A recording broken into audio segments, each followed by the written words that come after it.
see where this thing. Yep. So just do this quickly. And honestly, the smaller the pieces that you cut your potato, the faster it's going to cook. So if you're putting like massive big chunks of potato in, it's going to cook. It's going to take a little bit longer to cook. So we're going to give this a wash.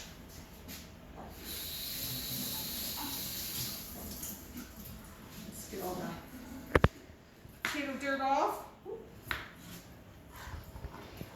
And then I like to kind of do mine in just kind of little chunks like that. And that way we're not waiting forever for everything to boil, and so that we can mash it.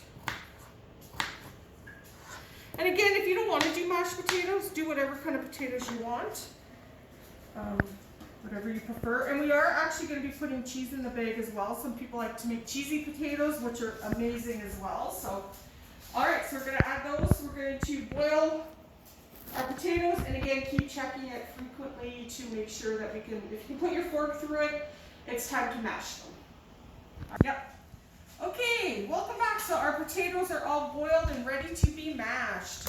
So at home, probably I would use like an electric mixer, but here we're going to use our masher and to put some, and again, this is per taste. I'm going to be probably more, I'd probably put more in at home, but let's just start with this. And then put a little bit of milk, and just, you can add stuff as you go. You don't want to put tons of milk in at the beginning because you don't want like soup potatoes. We want them mashed. We don't want no soup. Pure liquid. And again, like I said earlier, we have put little bags of cheese in as well, so you can certainly add those to your potatoes if you want, or save them for something else later. So that's why we want our potatoes like enough that we can put our fork through no problem, because we want to be able to mash them. We don't want big lumps, although lumps aren't bad. Lumps are good. Lumps aren't bad at all. A little bit of chewing never hurt you. Okay. What do you think, Lisa? I might put a little bit more milk in. Looking good. It looks yummy. Some more milk would be good. Just a smidge.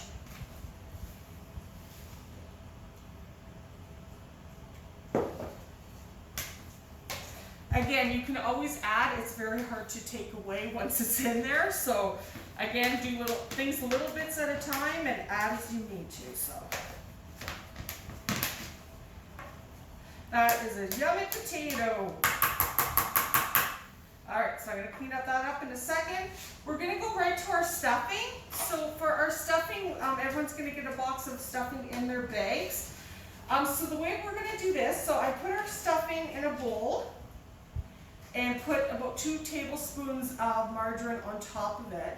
So an easy way to do this is we put our kettle on over here. So we boiled our water, and then we're going to add 1 cup, this thing's huge, of boiling water into our stuffing. 1 cup, there we go. Okay, and then we're going to fluff it all in. Make sure the butter or margarine, whatever you're using, it's all melted in there.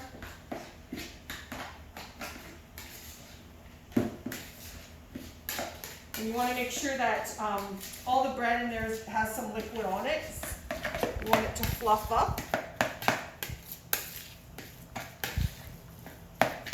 And this, again, really be careful how much water, because you don't, again, want to make it all pasty and yucky. Okay? So that's all in there. So we're going to put this aside, and it's going to kind of fluff up as it cooks into the bread and everything. It smells really, really good. And the next thing we're going to do, I think it's maybe our ham. Okay, so what we did, we're going to give everyone like a chunk of ham. Cut it up whatever way you want. Certainly if you want to put it in the oven, that's up to you. We actually are going to fry ours today. So I'm going to put the oven kind of on medium.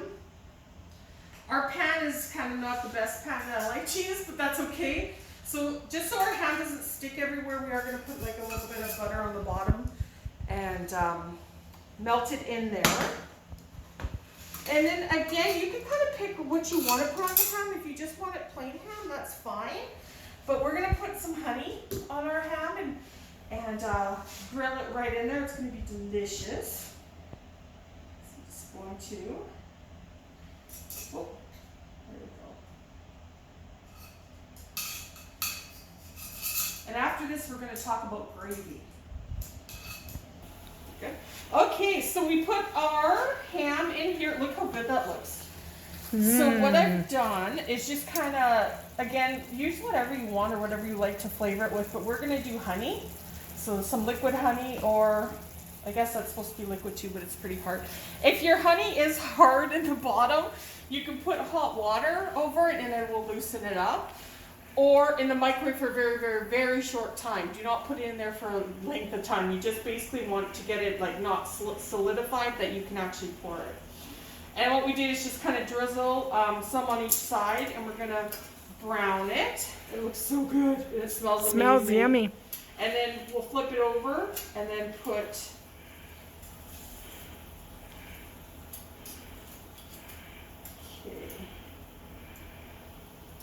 just a little more on here. I've seen people do like brown sugar, but again, make sure you don't want to put solid stuff on here. I think I've used up our honey. Anyways, so again, just put a little bit on there again. So that doesn't take that long to cook. Again, we're just gonna wait till it browns up a little bit.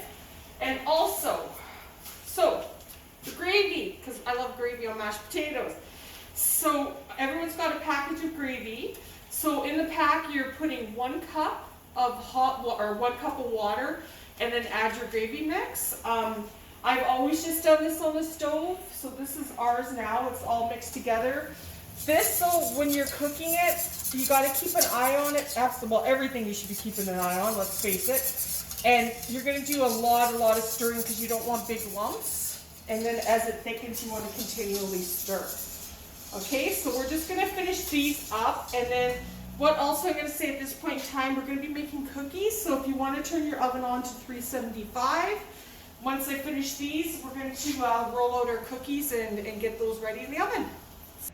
Okay, so you guys, I put a can of corn in everyone's bags as well. So all we're going to do for corn, again, just put it in the bowl. We're going to zap it in the microwave for, again, everyone's microwave is different, so whatever heat that you want it. So again, put it in the microwave. I just probably start about 30 seconds and then test and then kind of keep going, and make sure you stir, right? Because with the microwave, the stuff around the edges gets hot way sooner than the stuff in the middle. So make sure you're stirring things. So that's what we're going to do for that.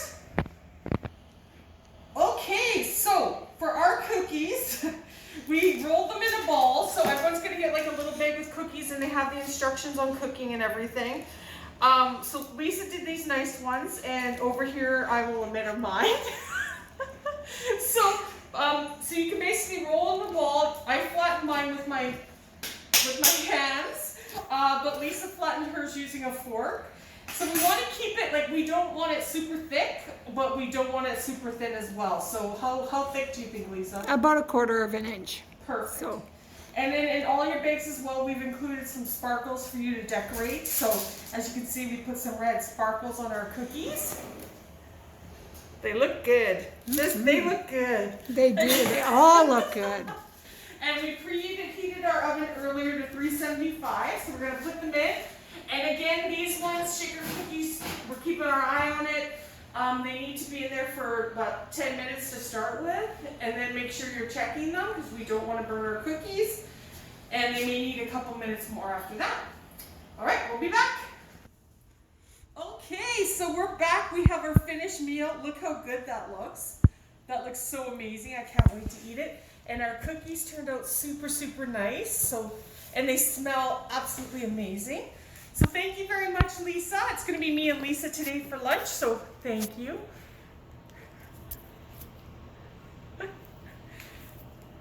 So everyone, our hope is next month to be back in person to be doing the kitchens.